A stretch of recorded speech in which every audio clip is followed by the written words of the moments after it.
They could not come out of the mining area. So they had to live in that particular land.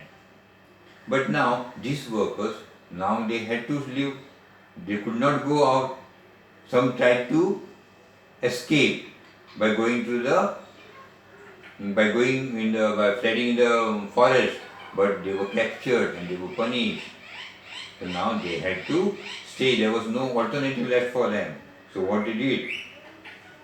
They developed new forms of individual and collective self-expressions, blending different cultural forms. Now these people from different cultures coming in, some coming from Uttar Pradesh, some coming from Tamil Nadu, all different cultures, people from different parts of the world coming together. Okay, they start expressing, which had a mix in culture. Okay, in Trinidad, the annual Muharram procession was transferred into a riotous carnival called Hosei for, for Imam Hussein, in which workers of all races and religions joined.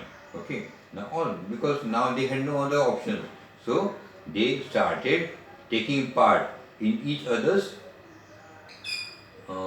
what do you call the feast. In each other's feast they started taking part. So in the Muharram procession, which is been taken only by Muslims. It is a part of the Muslim culture. Okay, Muslim tradition.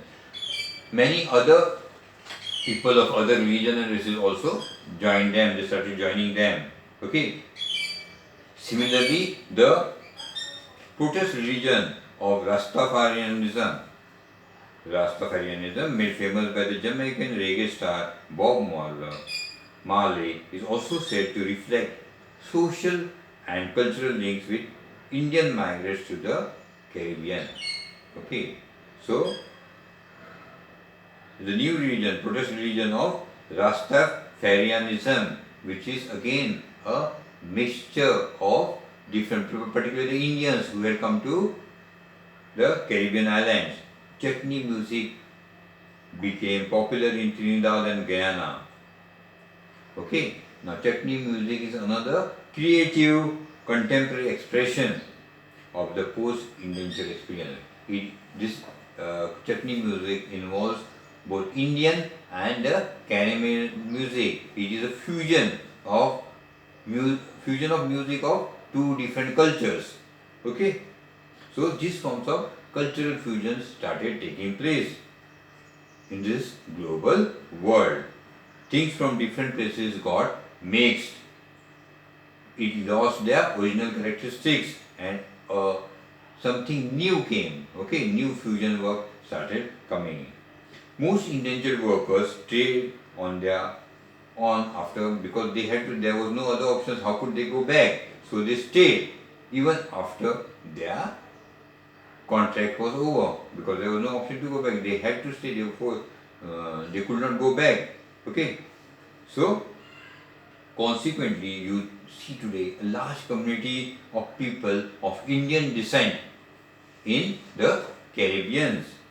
So that is why the Nobel Prize winner writer V.S. Naipaul, his origin is Indian. Okay, he is an Indian descendant. Okay. Also, you must have heard about some cricketers of West Indies cricketers like Shiv Narayan Chandrapal or Ram Naresh Sarwan. You see how their name is Ram Naresh, how is Shiv Narayan in Caribbean? Because their forefathers had gone over there and stayed over there and remained and now became a part of the Caribbean island. They had gone over there as indentured laborers, as bonded laborers. They had gone over there, their forefathers, and they stayed over there. So their culture now got mixed up. So the names are the same Indian names they have. Okay. So from the 1900s, the Indian nationalist leaders, they started opposing this indentured laborism. They said this is very cruel. Okay, this labor system is very cruel and abusive. So, and they demanded that this should be abolished. So after 20 long years, that in 1920, this system of indentured labor was abolished. Okay. Yet, for a number of decades afterwards, Descendants of Indian indentured workers, often thought as coolies, remained an uneasy minority in the Caribbean islands. You could see this in some of Naipaul's books, okay, his novels. When you read this, you could read all the stories about the indentured laborers. Okay, now, so this is how what we saw. There was prosperity coming up in the world. People were becoming prosperous. Economic development was happening. At the same time, the the colonies, people in the colonies, they were suffering a lot. The European countries is prospered, but the other side, the poverty increased in the colonies. Okay. Now let us see about the Indian entrepreneurs abroad. Okay. Now, growing of fruit and crops in the world market, it needed money, it needed capital. Okay, so large plantation owners, they could get it from loans from the banks, but for small farmers it was difficult to get from the bank. So from where did they get it? At this time they got it from the money lenders of India. At that time also we had money lenders in India. It was in fact, okay, a big business at that time. The money lenders of India, the Indian bankers as they were called, the Indian bankers, the Shikaripuri shops and the Nattukotai Chettiars were the bankers, Indian bankers, the people in this particular area, in the Shikaripuri shops, okay, of the shops of the Shikaripuri area, and Chettiars of Nattukotai. They were the bankers and traders who financed export agriculture in Central and Southeast Asia. They used to either use their own funds. Okay, they were rich people, they were bankers, they had a lot of money. They used to use their own funds, or they used to borrow from European banks. And the European banks used to give them because they had that much of assets with them. Okay. At that time also, in the 19th century also, they had sophisticated system to transfer money over long distances. They could transfer money from India, they could transfer money abroad, okay, in European countries. And they even developed indigenous forms of corporate organizations even in those centuries, in the 19th century, just imagine. Indian traders and moneylenders also followed European colonizers into Africa. Indian moneylenders and traders also, along with the European colonizers, they also entered Africa. Okay, the Hyderabadi Sindhi traders, however, ventured beyond European colonies. They went ahead of the European colonies. From the 1860s, they established flourishing emporia at busy ports worldwide. This Hyderabadi Sindhis, what they did? Hyderabad from Sindh, okay, what they did, which is now in Pakistan, what they did? They started shops all over the world, where at the place of port, where port was the place where most of the trade used to go. So many people used to, there was a lot of coming and go traffic at these places, at the port. So they started small shops all over the world, ports all over the world. Okay, who? The Hyderabadi Sindhis. What they used to sell? They used to sell local and imported curios to tourists. Who were now tourists were started coming, a new breed of people moving around, tourists. So they used to sell them. Okay. Thanks to the development of safe and comfortable passenger vessels, now passenger vessels had come because of the invention of ships, refrigerated. So now tourists, a new culture, tourism had developed, was starting developing, and the Hyderabadi Sindhis took advantage of this and they started shops. Okay. See, now let us see the Indian trade, colonialism and the global system. How this Indian trade took part or reacted to the global system. See, from ancient times, fine cotton produced in India were exported to Europe. That was happening since the Silk Road was there. even before the Britishers came to India. Okay, with industrialization, British cotton manufacturers, they began to expand and industrialize, pressurize the government to restrict cotton imports and protect local industry. So now, what did the industrialists in Britain do?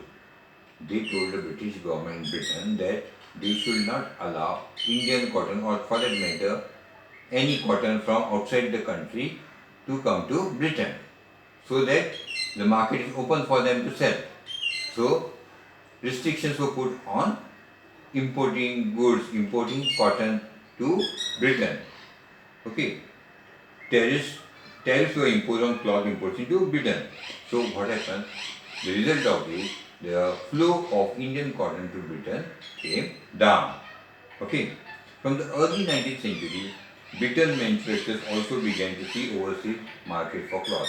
At the same time, what did this Britain, the industries in Britain, they started looking for market to sell their cloth, because they were now producing at a large scale, which was more than sufficient for the Britain market in Britain, okay, the British market. So what they did? They started searching for overseas market, and the first market was there where the Britain had their own colonies. So British cloth started coming into India, right? And now this British cloth, since it was prepared on machines, it was of good quality, and the Indian cloth could not stand to the competition of this cloth. Okay, so if you look at the figures of exports from India, what you see is that there was a steady decline of the share of cotton textiles from some 30% to 1800. Means the export of cotton came down. Okay, export from India, the cotton that was being exported, it came down to from 13% in 1800, it came down to 15% by 1815, and by 1870 it was a mere 3% of Indian cotton was been exported. Okay, cotton textiles for them. Okay, then what did then India export? While export of manufacturers declined rapidly, export of raw materials increased. So the finished product, as the cotton textile had declined. Okay, the cloth, the export of cloth declined, but the export of raw material, that is the cotton, raw cotton, increased, because the factories in Britain, they need raw material.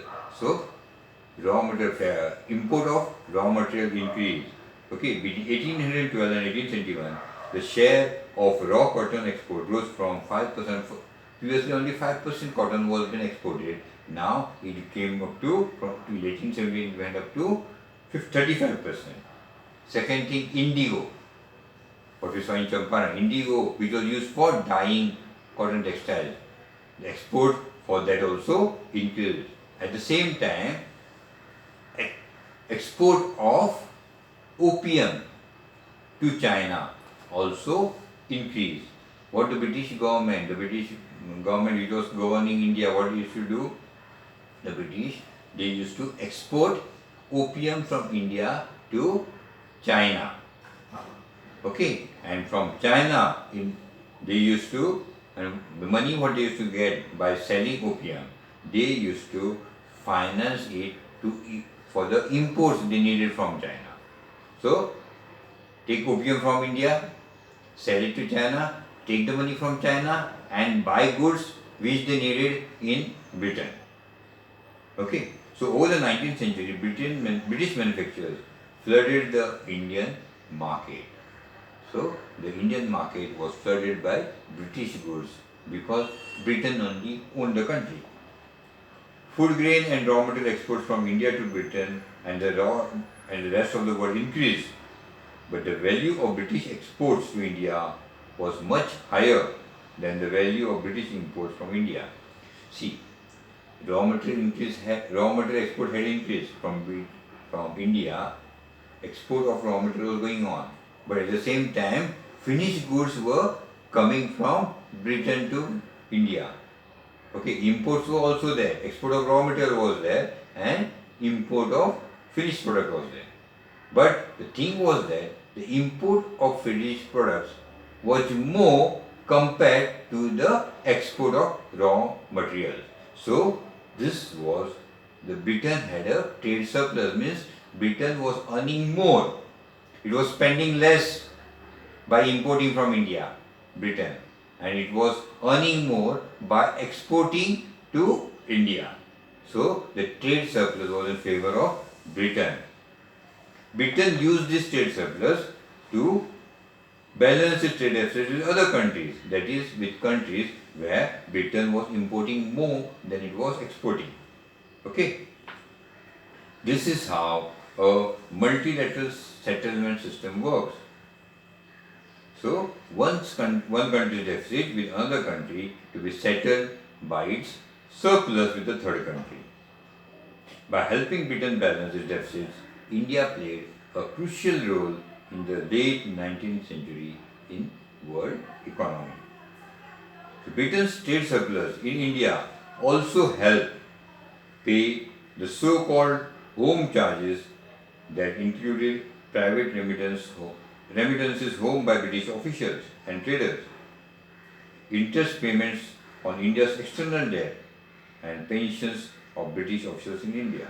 See, now there were so many British officers working in India. So, if they wanted to send money, now they don't have to send money from here in India, because already exports were coming from India, so Indians had to pay. So Indians were paying a lot of money to the Britain government. So the Britain government was using that money to give payments of the British workers or British people working in India. They also use that money to give them the pensions. Okay, so they also use that money to pay India's external debt which India had borrowed. The British India had borrowed from other European countries. So the India was made to remain poor, whereas Britain, with the help of Indian money, Indian land, Indian people, became more and more prosperous. Okay, with this we end today's lecture. Okay, and in the next lecture we will be going to the third unit, the economy during the war times, during the World War times. Okay, till then, goodbye.